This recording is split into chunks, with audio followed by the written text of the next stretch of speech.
Whoever knows the Drunken Curriculum podcast with your live fighting back against the virus edition. We're here to entertain you because everything sucks and like all the sports are canceled, and even like the fake sports like wrestling are taking place in like empty arenas. So we're here to keep you company. No changes to the Nickelback tour. Right. Like, Nickelback's still fine. Still the same. Mm-hmm. Hold on, I have to share the video out, so talk, Zach. Oh, yeah. Yeah, dude. Let us share. Yeah, so here's the deal. My last week was shit. I couldn't even move most of last weekend. And today I woke up and couldn't barely move. And then I got to work. And for some odd reason, maybe I just need to steal the chair that I have at work, because by the end of the day, I was actually moving around pretty decent. That seems like that chair is like my yeah, it's getting stolen. It's getting stolen. And grab all the teepee out of your bathroom too. We have plenty of teepee here. Like I don't. No.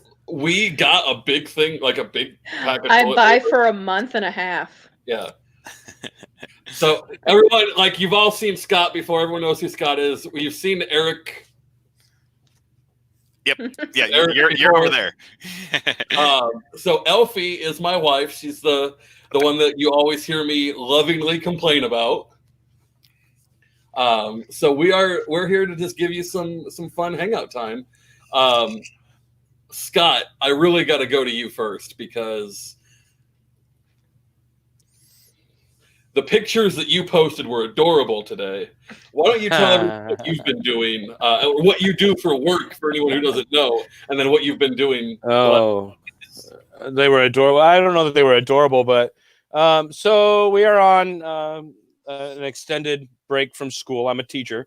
I teach full time. I teach fifth graders, and I've got two little kids at home. And I volunteered this week to hang out with my niece, who's 5, who's in kindergarten. So what we've done is we've set up a schedule where we do what's called school before cool. All right, because it's cool to be out of school. Like, nobody wants to be there. I kind of don't want to be there. They kind of don't want to be there. You know, it's kind of exciting to have this little break from school. So we call it school before cool. So we get up in the morning, and about 10 a.m. we start with the lessons, and we did a little bit of math. We did a little bit of reading. We did a little bit of handwriting. And then we did some science. We talked about volcanoes and like how they erupt and where that comes from. And then we took a field trip. We took a walk to the park, kind of explored nature, for lack of a better term. We had lunch, went for a walk, hung out at the park, came back, and then school was over. It was a great little day. And that's kind of, you keep the learning going. You know, you just spend, and it wasn't anything fancy that I did with the kids. I had them both handwrite a sentence or two. The one read to the other one, because the 5-year-old can't quite read yet. So my 8-year-old read to the 5-year-old. Meanwhile, my 12-year-old is working on age-specific basics, which is basic multiplication and division skills. So as a parent, like, if you're in quarantine and you're stuck at home with your kid, but you want to keep them learning, like, the best advice I can give you is, like, no matter what age they're at, you all right? Yeah, we got another case. Confirmed case in Nebraska. That was not strong. Quarantine. This one has double. Stop being a wood, Zach. Like I was saying, the best thing is to focus on basic skills, basic math skills, basic reading skills. Make sure they read 20 minutes a day. I highly recommend a minimum of 20 minutes a day of reading. If they are not reading age, read to them 20 minutes a day. Point out the words as you're reading to them. There's plenty of things that you can do as a parent. I can see how frustrated a lot of parents are getting now, because they got to go to work though. The biggest frustration is, what do I do with my kids? So my sister-in-law is obviously lucky enough to have somebody like me nearby that can say, okay, yeah, bring her over. I can take care of her while you go to work. Now, her job did a mandatory work from home, but she lives in an apartment. You can't have a 5-year-old running around an apartment while you're trying to work from home. So there's definitely some seriousness going on here. From my perspective, like, I want to help, and I want to take care of kids, but I don't want to open up my home to 10 kids. Do you know what I mean? So what I thought about doing is starting to make some videos of me doing these little lessons I'm doing with my kids, and then posting them up on the YouTube page and sharing them out there so people can use them at home. Maybe that might be a benefit. That's a really good idea. I mean, that's basically like it's advanced homeschooling because like you have most homeschoolers aren't teachers, right? You are, so you. I'll volunteer to do the lesson about how marijuana was made illegal because of big government and racism. Sure. Like that's like Laura's kid is in 7th grade now, and like that's obviously something they're not going to teach in school. They're not teaching that in school. No. No. They do the drugs are bad every year because my kids are always doing their drugs are bad thing again, Mom. Yeah, I had to go to school about 2 weeks ago, or about 2 weeks ago, and it was like, well, what's wrong? Why are you? What's the deal, kid? And he was just bored with class, and is like, oh yeah, we're in class, and we're talking about drugs. And I look over at the secretaries, and I look back at him, and I was like, we'll have that conversation later. We're not going to have that in the school. Not at school. It's like when I had to sit through the talk about the anti-tobacco, anti-vaping talk, as I'm. Yep. Like tell them to stay away from tobacco all you want, but lay off the vaping, right? Save the propaganda. See, my chat with him on that was really easy. I was like, look, once you go fight a war, I don't give a shit what you do. Right. Simple as that.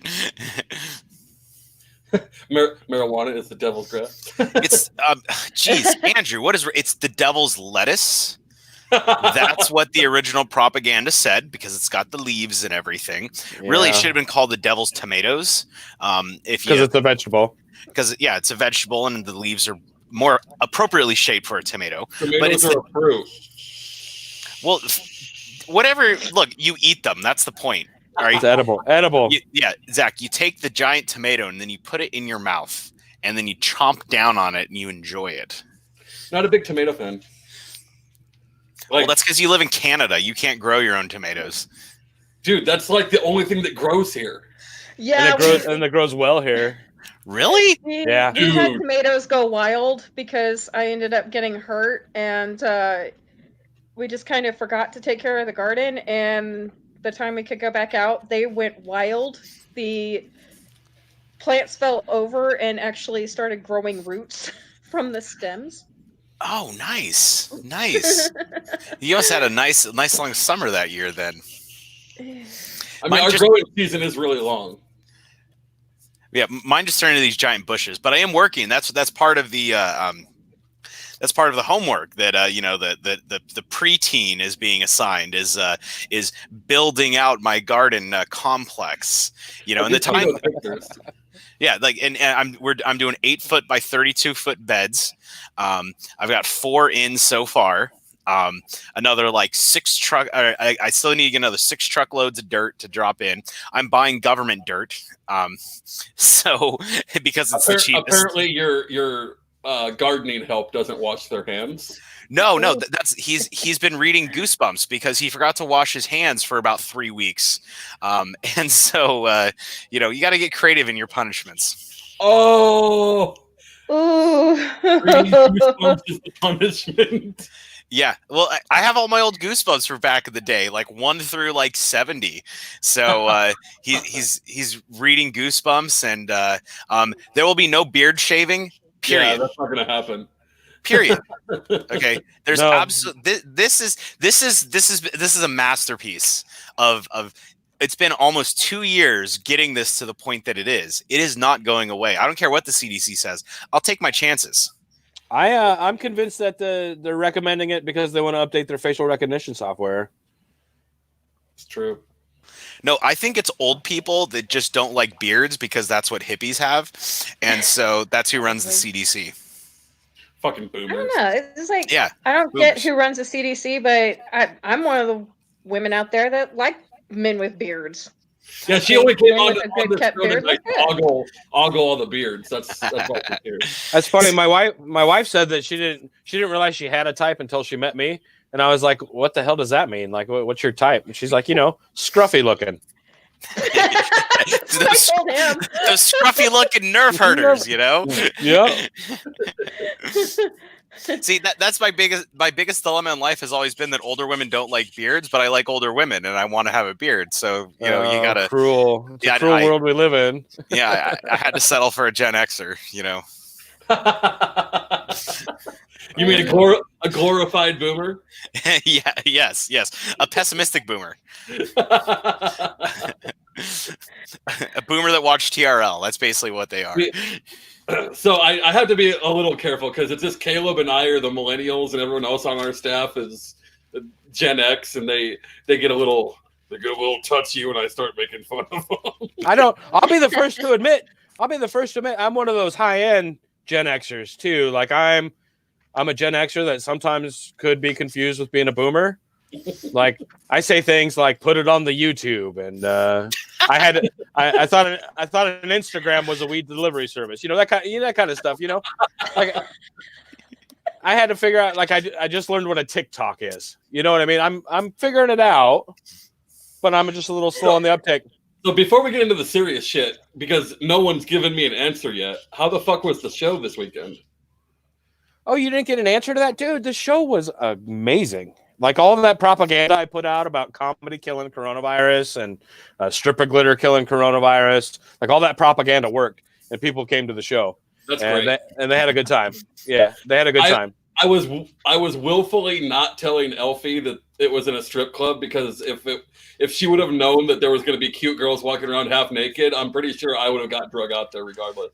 Yeah. Oh, but you would. God. But then you would have had to. Then you would have had to be upstairs, and we were downstairs. So like you can enter that venue without ever going upstairs. Okay. There's bathrooms, there's a bar, there's entrance, exit. You can always choose to go upstairs, but you can come in out of the basement. I figured the strippers would be coming down hanging out with you guys because you're funnier. No, they didn't. We had a couple of them that were off that night that stopped by, which was kind of. It was nice that they came to support the club. You know what I mean? Which was nice. But yeah, we had a good turnout. All the comedians had a great time. Everyone had really good sets, really good energy. People laughed when they were supposed to laugh. Nobody got out and left. We had one dude was too drunk to be up there. He got up there and talked for like 2 minutes and then got off the stage. I don't want to put him on blast or anything, but he was a dude that did that. Really unprofessional.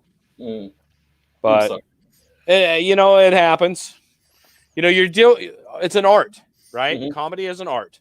And when you're dealing with the artist types, it's bound to happen. I don't know how many fucking rock shows I've been to where the lead singer was so fucked up. Like when I saw Lane Staley perform, the last time I saw Lane Staley perform, they had like a rope net thing on the front of the stage, and he was so fucked up he was just like leaning on it, passed out, singing into the thing, and just totally too fucked up to be on stage, forgetting the words, like not singing where he's supposed to sing. You know, it happens with these artist types, but you don't expect it in a local comedy scene, the divas, right? You don't expect it from the divas. So what was that comment? I missed it. I like this air dryer challenge. Actually, it's kind of like the Tide Pod challenge. Someone tried telling me that blowing an air dryer up your nose would kill the virus. Well, so fun with that. Yeah, this is great to get rid of all these obnoxious like millennial like crybabies, like social justice warriors, because they would buy it. But you know, the reality of it is they don't get hot enough to kill a virus. So here's the deal, right? I feel like the old ones do split millennial because there's younger millennials and elder millennials, and it is two different cultures. See, I'm on the cusp. I'm like right in the middle because I was born in '86, so like I'm smack dab in the middle of the millennial generation. But I had a computer when I was like 5 years old, so that puts me but I still had to go outside. I wasn't able to play it all the time. I would say anything like. If you're in the 80s, you're an elder millennial, and after that, you're kind of on your own. So the three of us are good. Yeah. How the fuck am I the second oldest here? Because you like robbing the cradle. You're a cougar. I didn't know you were a cougar, Alfie. How much older are you than him? 25 days. Oh, is that all? That's Okay. it? Oh, geez. Yeah. That's barely a cougar. Yeah, but it's fun to Barely. tease her. So we're not gonna get serious, but we're gonna start talking about more serious stuff now because Are we? Yes. All right. Let's so talk about. you're in Maryland, so let's talk about this poor Yeah. activist. Let's talk about the People's Glorious Republic of Maryland, run by, sadly, not even the executive branch. It's ran by our ridiculous state legislature. So I think it was Friday night, basically in Montgomery County, Maryland, which is a suburb of DC, like right outside of the border of with DC. Basically, some poor schmuck had a SWAT team show up at his house at 4:30 a.m. and the eyewitness accounts are showing that the cops basically just started indiscriminately firing into the house, killed the subject of this red flag gun confiscation, wounded his girlfriend who was in bed with him at the time, and then cops go in and they see, there's all these illegal firearms that were in the house. Haven't seen anything about her being pregnant. The problem is they're claiming that that basically this. Thanks, Zach. Sorry, I muted the wrong mic. Yeah. So they're claiming that this man had a criminal record and was unable to own firearms, but in Maryland, you can go look up court records online. Literally, the only thing this dude had was he was driving 85 miles an hour in a 55-mile-an-hour zone, like a speeding ticket from like a year and a half ago. All right. Kid is like a software engineer. Okay. I actually read through his professional website. He seems pretty dang good at his job, at programming and whatnot. But basically, the cops went in without any cause, murdered him. Even in the red flag request, there was no claim that he was an imminent threat to any other person, that he was not an imminent threat to law enforcement. The firearms that he had, if you actually, if I believe in the police press release, there's actually pictures of the 4 firearms, and it's like some handguns and a couple of rifles. The only one that even comes close to being an illegal firearm was an Israeli Tavor, but it's the Maryland compliant variety. So somebody screwed this entire situation up. Montgomery County Police came in and murdered the dude, and we have, especially. Oh, here's the other thing too. This dude was a libertarian. Was involved with cryptocurrency. He was an activist. He was a libertarian activist. I would say more on like the digital libertarian / Second Amendment side, versus let's make prostitution legal everywhere sort of libertarian or open borders. But he was still within the libertarian umbrella. Yeah. And so what does that make you a threat? I mean, don't get me wrong. I've seen some stupid stuff come out of judges' mouths, especially in the last 2 years. All right, so him being murdered by the cops because he's a libertarian is no more absurd than a judge saying that if you're a veteran, you'll always have access to guns and therefore you're a criminal. So this isn't anything. Not that you would know anything about that personally. Right? I definitely don't know anything about that because there may or may not be a court order preventing me from talking about stupid decisions made by a judge. So I can't confirm or deny that. I read it in a book. I think it was a Tom Clancy novel. They're up there on the shelf somewhere. Sorry, so that's my flippancy is done. So yes, Andrew. So here's the deal. So for anyone, if you want, I'm going to step back for a second and talk about Fremont a little bit. Midland University in Fremont, Nebraska, actually does have a really good criminal justice program. There's one professor, and then they have people that come in and teach a couple classes, but the one professor isn't he's very fair, I would say, in his outlook on bad cops and civil liberties. So if you're looking for a school that's going to teach criminal justice in an unbiased way, Midland is really good for that. And actually, there's one of the best professors I had. They had a guy, who was a judge for like a judge for he was the drug court judge, and he was teaching a class, and I was talking to him one night, and I'm like, you don't really seem like you're really the kind of person that really hates the drugs and all that stuff. He's like, honestly, I see myself as kind of a shield. Prevent, like, if someone's out there hurting people and they're strung out on crack, that person I'm going to pull off the street, and that's going to happen, and I'm going to use everything in my power to make that happen. But if you're talking about someone that's doing weed, I'm going to do everything I can within the power of the law to make sure that person doesn't end up in prison or any of that kind of stuff. And I really respected that. Like, obviously we would disagree on whether or not some of those things he still should have been doing, but for a judge, yeah, Judge Vaughn, you know who I'm talking about. I thought he was really cool about, like, doing his job, but doing it in a very, I guess, peaceful manner. But yeah, that's my caveat. I don't get to talk about him too often. He's a cool guy.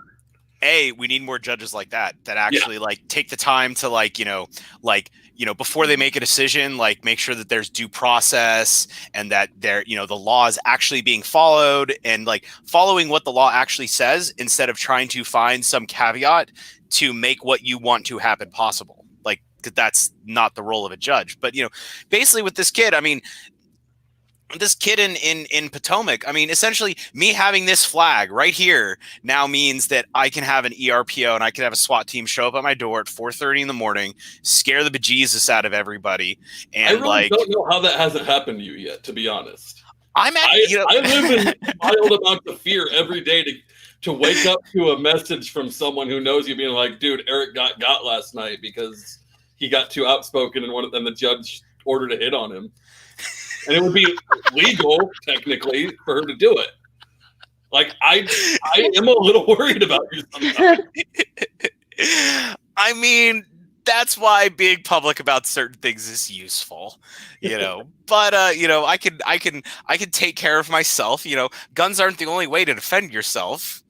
I mean, there's this really cool. You can Google it. There's actually a 5-round repeating crossbow that they just put on the market recently for $400. And I mean, My mom has one. Yeah, and crossbows are very accurate up to about 100 yards. You get it sighted in and everything. Especially if you have like an acre yard to get it sighted in with, it makes it really easy. I mean, this is all hypothetical. Okay, I'm just thinking out loud here.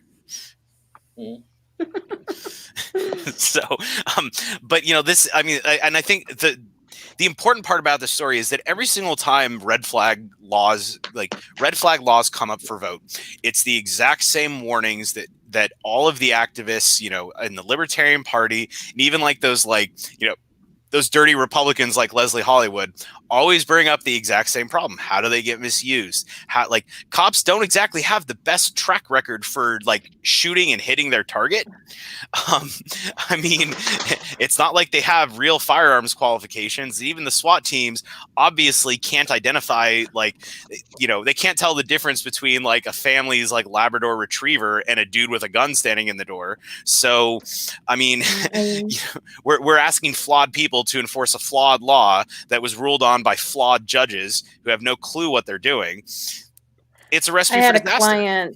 I had a client that she was saying that police these days remind her of stormtroopers off Star Wars. They can't hit anything. And I'm sitting here going, you're not wrong.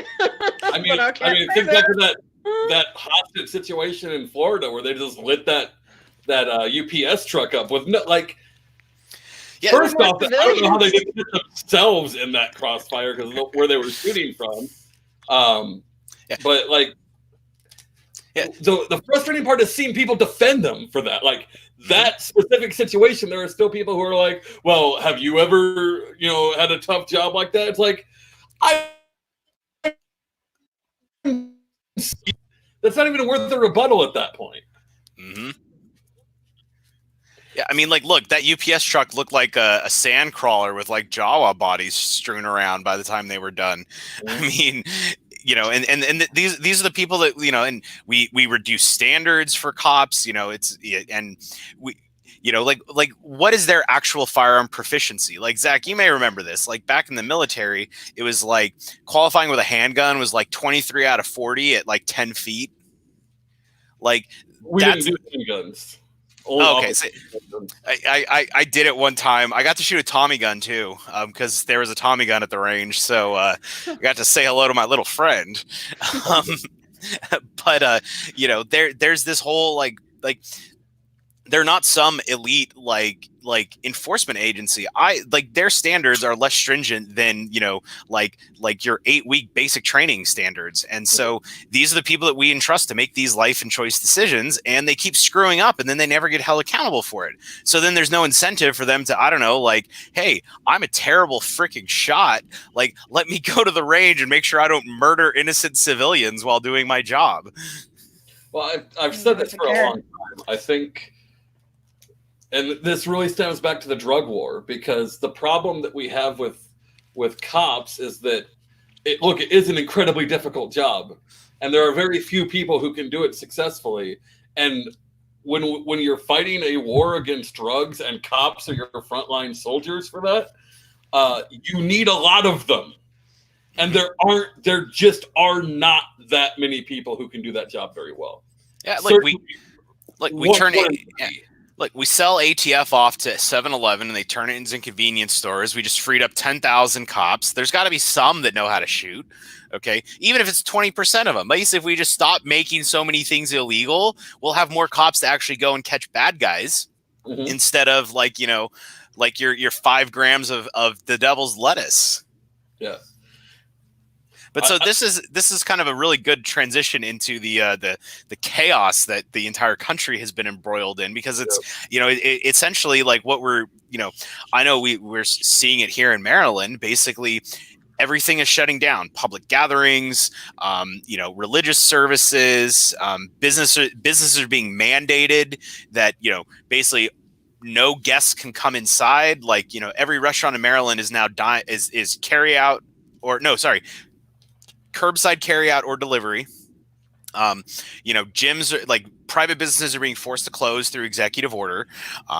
We're seeing all these quarantine efforts standing up, and it's like, my joke since this whole thing started is like, hey, I live in Maryland. We don't have constitutional rights anyways.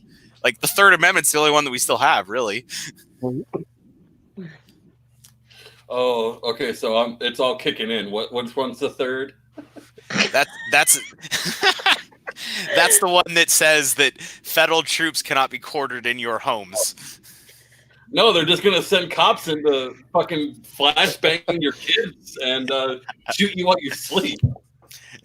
Yeah, it's a good thing I don't have epilepsy.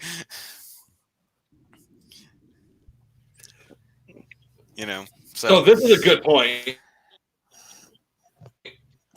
Not experience. What good is catching bad guys if judges are just going to let them off with 18 months probation anyway? Good point. And again, so to me, this comes back to the drug war. If you take all the guys that are in for drugs out of the prisons, you can then have facilities where you put your rapists and murderers and all, and they're not overcrowded. Yeah. My problem is that people who smoke a plant have usually a harsher sentence than child rapists, murderers, pedophiles, and it's sick. It's just like, what the? You want to pull your blog over there about that specific topic?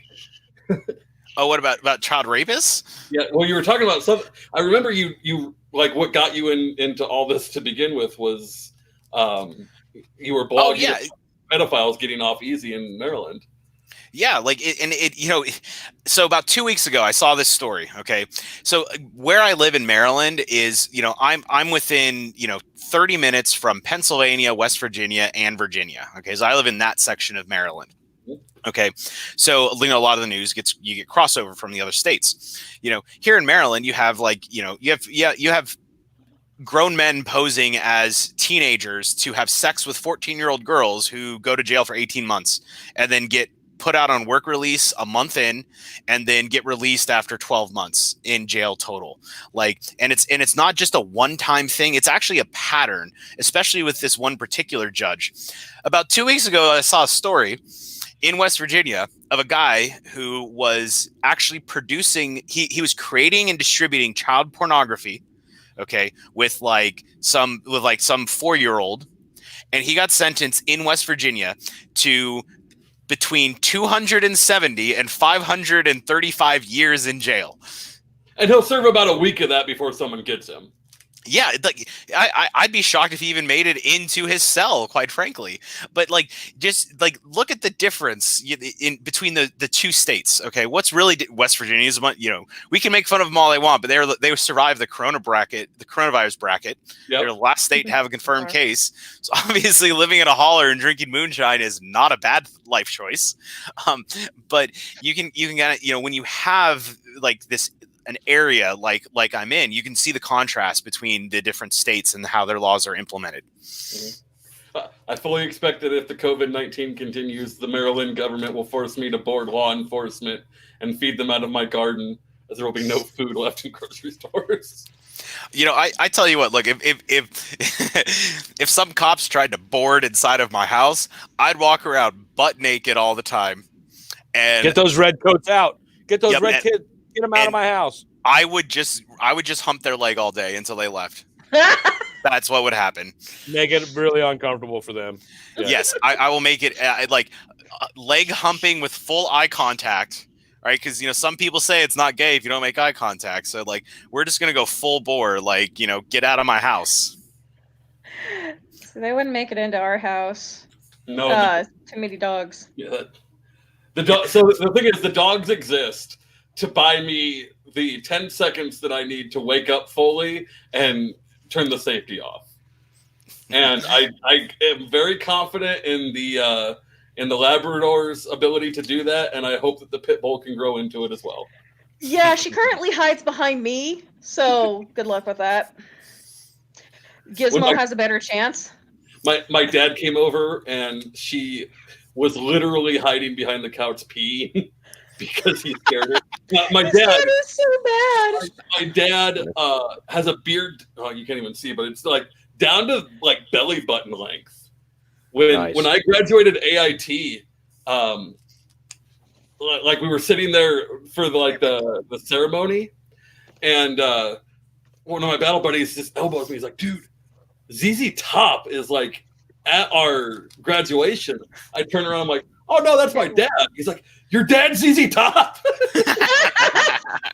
Yeah, this is the killer pit. Elfie, I'm kind of jealous of where your dog's laying on you. I just want to put that out there for the record. She definitely has her preferences, and she's got all 4 feet in the air, so she's all legs. So, wow, I was about to lead somewhere. It was to Scott. Scott, what was I about to say to you? So you were going to probably ask me about this virtual tutoring stuff that I might be doing. I don't know. So I was actually thinking, because I was homeschooled and you're a teacher, and Elfie was homeschooled too, we should sit down and remember a certain other organization talked about doing this, but maybe we should actually do it. We'll call it the Drunken Curriculum or something. The Drunken Curriculum. So libertarian PragerU. I guess. Yeah. Something. I don't know. It's going to be real interesting to see the transition. What you guys are talking about is a very real scenario, and it's terrifying to think about this government overreach nonsense and this mandate to stay at home and not doing it. I mean, what the fuck are we supposed to do from a parent perspective? From we live in a society where Zach single. It's just the beard. It's all about the beard. Yeah. Here's the thing. If you ever see Tom Arnold, that's basically what my dad looks like. They look like brothers. Sorry, With continue. a long beard. No, that's okay. So it's going to be real interesting to see. I think that we're going to see the capabilities of the public education system and the true Surrey has served for probably the last 20 years, which has been free daycare. I think we're going to see a huge shift in societal perspective and see that there's some value. There's some value to an education program. Kids have to know how to read. Kids have to know how to write. Kids have to know how to add and subtract. Those that the kids need to be able to master at a certain level. But I think what we're seeing right now, like this whole, like I'm a conspiracy theorist, guys. So I'm seeing, I think we're seeing like this much of what the problem really is at this point. And I think it's gone way out of control, way faster than they expected. But now they're moving. Now they're like, okay, shit, we got to cook it in high energy. All right, so let's limit their right to assembly. Let's make it so they can't get together and talk about this shit anymore. So we thank God someone they haven't commenting from Italy about this. They're all in quarantine in Italy. Everybody, Italy got hammered, man. And I think what Italy is facing is a lot more what America is going to get, not what, like, people are saying, well, look at South Korea. We're like South Korea. I'm like, no, I think we're more like Italy. I think we're about to get dunked on. Yeah, because in South Korea, everybody sits around and plays StarCraft too all day, so you're fine. My friend in Spain they said they're in quarantine as of today. Man, Spain is already having Spain is on the borderline of becoming insolvent already, and adding this to that is going to destroy that country. Hasn't Spain had an unemployment rate of like 20% for like 15 years now or something? So it's like it's not a fifth of the population is going to have no change. Yeah, right. Man, that's tough. And then look, whatever you think about immigration, those parts, like Europe has had a ton of immigration, and those are not high-skilled workers. Those are low-skilled workers who are going to be very susceptible to this because of their living and working conditions. It's going to make that worse. Well, speaking of immigration, did you see that Mexico wants to now shut down the border with the U.S.? So obviously, that's awesome. God Emperor Trump is playing such an epic 4-dimensional chess game that he convinced Mexico to close the border.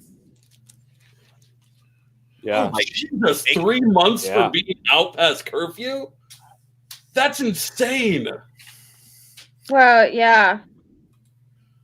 Whew. You have to have permission to go out. I saw that video, and your English is fine. I saw that video of the people stepping out on their balconies and singing, and I heard it on the radio, and I've got to say that was just breathtaking and amazing, and the way that people were just finding a way to socialize and get together in that way. That was just really heartfelt. Well, I would assume that it's crazy. Italy probably has still probably has more of a neighborly feel than most places in America. Like I met one of my neighbors, well, 2, but the one can go die in a fire. It's crazy. I know all of my neighbors. I know every last one of them. You're a little old school, Scott. Like I know you're not old, but you are old school. Yeah. Until I moved, all my neighbors knew everything there was to know about me. But that's because they were taking pictures of me all the time. So, oh yeah, I'm sure I hope they got a nice gun show. You're walking around outside naked. In their defense, yeah. Well, obviously, it's my property. Like, if you don't like it, turn away. Like, if you had this, would you hide it? Black Rifle Coffee? I mean... No, the body. Like, that's the wrapping papers. The presents on the inside. Hey, where's the cream filling? Yeah. Do I even need to answer that one? I'll just skip that. Jesus Christ. So speaking of Jesus Christ, so have you guys watched Lucifer? Yes. No. Oh my... Okay, no, I get to tell my story before you guys get in. So I got like 6 episodes into this show, and I liked Lucifer. And I'm like, you know what? I bet Elfie would love this. So I'm going to go back one night, sit down and watch I'll put up with all the ones I've already seen so that we can watch this show together. She is off the next day. I come home like we had gotten caught up to me the night before. I come home. She's into season 2. I'm like, fuck you. It was really good. He's really cute. Wow. No, this show, I feel so personally attacked when I watch this show because in the first episode, no joke, that first episode, about half of his lines I had actually said in regular conversation in the last year. And this entire, I may file a lawsuit against Vertigo Comics for infringing on my personality. They obviously ripped this character off of me. Oh, so sorry. Swinging back back to serious stuff. Yeah. No funerals. People weren't getting funerals. Man, that's. Well, you can't in a Right quarantine. now. That's the problem. Yeah, I guess Well, I got a buddy of mine. they weren't even getting them out of the houses. Yeah. What's up, Carl? I don't know if that's So is there? true, but Are they? I don't know. I have to look it up. Are they on lockdown completely, or do they have just a curfew? Because being locked down in Well, from what he's saying, mid-6 North Italy is on lockdown, and South Italy might be different, but North Italy's having issues. And so I want to dive into that conspiracy theory thing just for a little bit, very briefly. So I was looking over somebody. Briefly talk about conspiracy theories. Pull up a chair. This is going to take a little bit. So I believe some of them. Okay, the Earth is not flat. That's just retarded. But so I was looking over the shoulder of a government employee who was doing their information security training for FY 2020 today, and one of the scenarios that it mentioned was basically, well, this is what you would do if you needed to work remotely during some sort of crisis, such as a flu pandemic. So. I don't know. I mean, that was created in FY 2020. It's at least 6 months old, and they're calling out specifically a flu pandemic. We've had flu pandemics every couple of years now. Yeah, but not to the point where everybody goes. Not to the point where Outbreak is the #1 watched video on Netflix. We haven't gotten to that point. Or Pandemic is the #1 game that kids play because they think it's freaking hilarious. I downloaded it and communism wiped out, humanity. So, by the time I was done. You want to watch the real documentary that's telling what's going on? Watch Idiocracy. That's what comes next. Go ahead and watch Outbreak, but watch Idiocracy because that's what's next. Ooh. Some people were having to wait 2 days for someone to come take away it. Oh, that smell. I've worked as a CNA with people who have passed, and that is a smell I will never forget. I am sorry, dude. So sorry. Those of us religious types are praying for you guys. We hope for the best for you. Mm-hmm. And fortunately, I mean, I guess from the scientific perspective on here, being in quarantine for a certain amount of time will stop the virus from spreading as long as people actually follow it. Mm-hmm. And when you do have it reaching a pandemic level, this is the problem that I'm seeing, me personally. Okay. I understand the need for government to infringe on civil liberties, but that should be the exception and not the rule. Okay. Here in Maryland, we had 20 confirmed cases. And then the second that one person contracted it without international travel, everything gets shut down. Okay, that's when public gatherings were shut down. The whole they shut down public gatherings of more than 250 people. But then at first the state didn't close casinos, which of course the state gets 60% of the revenue from. So it was looking very okay, if this was actually a public health crisis, then why are you shutting down the businesses that you get 5% of their sales and not the businesses that you get 60% of the sales from? So there's a certain level to me in my mind of hypocrisy. But Now we've reached a point, school's out for at least 2 weeks, and there's, hell, they shut down the entire court system. So basically anybody who has a pending hearing in the next 3 weeks is already having their civil liberties completely suspended. But the question is it actually at that point? People talk about like flattening the curve and whatnot. But at what point do we decide that, the government is abusing its power? This exact same argument of we have an emergency was also made in 1941 when we imprisoned 106,000 Japanese Americans for the next 5 years. Like, we've made this exact same argument. And so do we want to repeat that? And like, also remember, Korimatsu v. U.S. was decided in favor of the government. So any court challenge to this, there's already precedent to basically say, if the executive says there's an emergency, then, hey, Bill of Rights, right in half. Mm-hmm. And what was I trying to say? Man, I had a really good one ready to go there. Sorry. I know you can do it, Zach. I have faith in you. I don't even remember what I was thinking about. There was something that you said. So no, but and while you're thinking, Zach, I'm going to chime in a little bit, and we can talk about the power flex, because that is the problem with the executive order. Yeah, it's there for a reason, right? It's there to protect the problem is the abuse of that power, and once they take it, they don't give it back. Nope. And that's the thing that people don't forget. And it terrifies me. At this point, is we have people clamoring, like literally begging for the government to tell me to stay home. They're clamoring for that. And it's kind of just scary to watch that mentality. Now, the greater the rift, the greater the divide. So now we're seeing both sides still.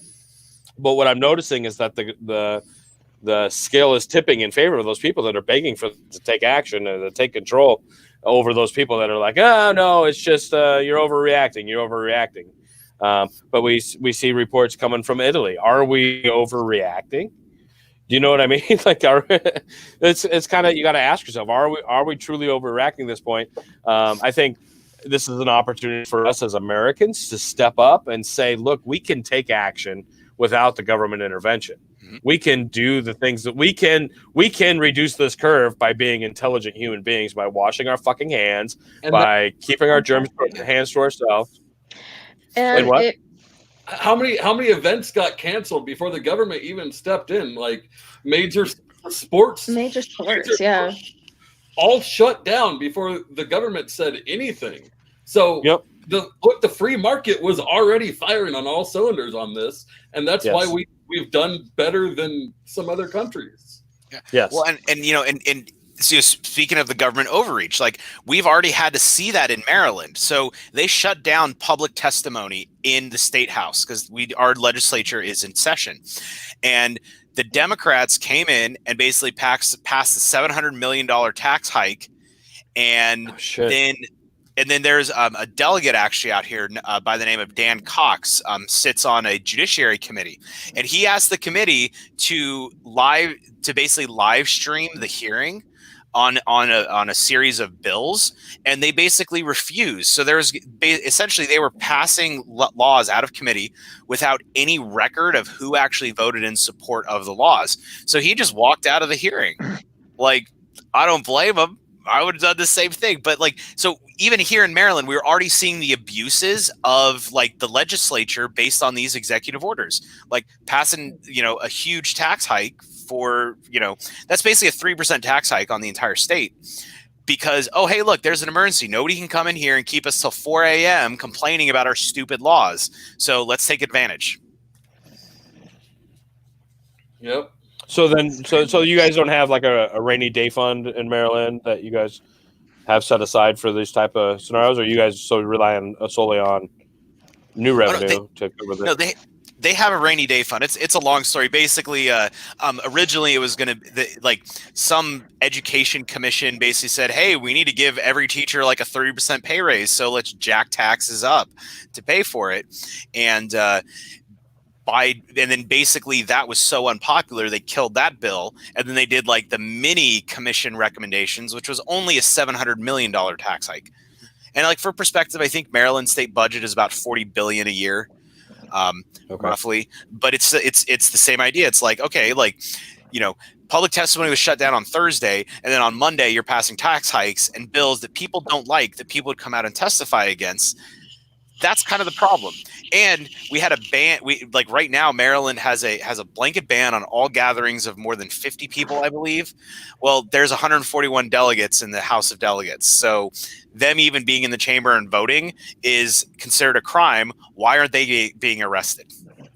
You know, it's that some, you know, like some politicians. Some pigs are more equal than others.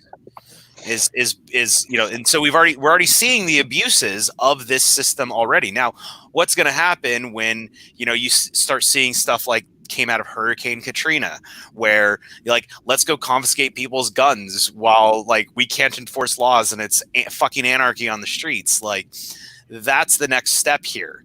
Like, that's what I honestly, that scares me more than a virus does. Absolutely. Like, where do we come out of this at? And like, is it even worth it to stay here, or should I just go to Somalia? You know, viruses don't survive very well in sunlight. So like, the desert might be prime survival zone. I think I think I'm not one of the people that's gonna say like the government did, you know, such and such, and, you know, Bush did 9/11 or any of that. I don't think that our government is smart enough to pull most of that off. I do think they're evil enough to take advantage of it every time it happens, though. Oh yeah. You don't have to instigate something to be just a snake and take over. I mean, bad shit happens all the time. Never let a good crisis go to waste. Yeah. Never waste a good crisis. You know, no. So now government come in and seize more power. You know, there'll be some court ruling that basically validates that they can do this whenever they feel like. So next time we have like, you know, a little bit, you know, a flu that's a little bit worse than normal, then it's like, oh, hey, civil liberties, like yank. Yeah. Well, let's not forget that they're trying to push through the Health Data Information Act, right? Yeah. Where they give federal government access to all of our health data. That's been on the floor. You know what I mean? So that's something to okay. So now we've got this virus. Now that we have to track the virus. Well, here, look. See, this is why that's such horseshit. Okay, I'll tell you exactly why. Right? Because even the federal government itself doesn't actually follow that. Okay, like, you know, so this guy that I'm friends with. Okay, you know, obviously not me. Okay, I just want to be very, very clear on that. Obviously not me. Somebody you know. This guy, we're going to call him Bob. All right. So Bob had a doctor who works for the federal government, works, you know, at a DOD health clinic. Bob's medical records were pulled by somebody who was not his doctor. Okay, like, obviously that's like, you know, 12 different HIPAA violations and a massive like civil lawsuit for violating privacy.